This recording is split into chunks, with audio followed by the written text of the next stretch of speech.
The University of Michigan Prison Creative Arts Project has been exhibiting and selling work by incarcerated artists across the state for nearly 3 decades.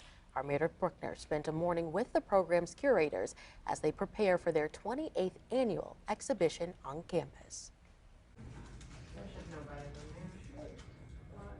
All of this artwork has a story.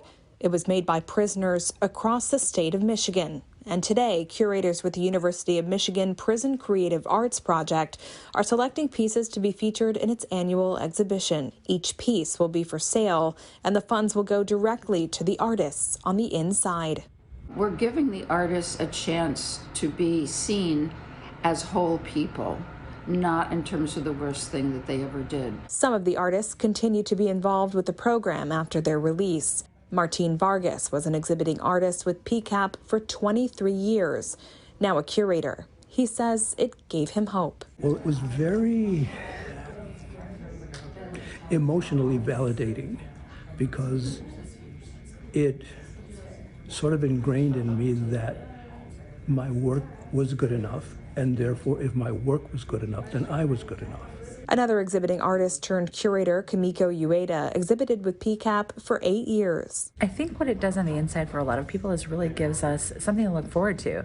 You know, you're in a gray and white environment, and art is anything but that. For the first part of the story, CBS News Detroit went on an art selection visit with this team to Women's Huron Valley Correctional Facility. It's one of 25 prisons across the state that they visit each year, meeting the artists and selecting work to bring back to campus. What was striking about the art was the use of found objects. In prison, art supplies are difficult to come by. Artists inside face a lot of hurdles when it comes to accessing materials. Though sometimes those are financial hurdles, sometimes those are policies imposed by the facility. Artists often have to wait a long time for materials that they've ordered.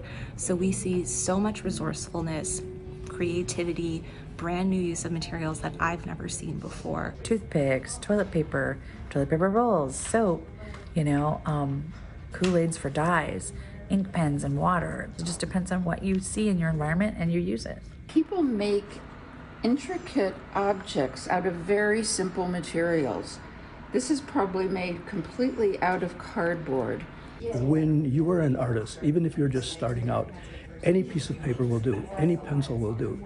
If you're an artist, you're going to create, period. Ueda says PCAP fosters creativity in one of the most unlikely places. One of the things prison does is it strips you down from the person with the dyed hair and nails to, an individual wearing the same uniform as every other person, and you're known by your 6-digit number. So you have, it takes away your humanity. And PCAP actually gives you that back by allowing you to explore your own personal form of expression and self-healing through artwork. Janie Paul has been with PCAP for more than 20 years. She has seen its impact on hundreds of inmates firsthand. People go from being bored, angry, hopeless, to being, really charged up into having a purpose. I would say the core is that making art and having a place to exhibit it and being validated gives a meaning and a purpose to their lives.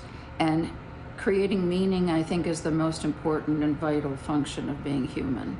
And incarceration actually does everything possible to diminish that.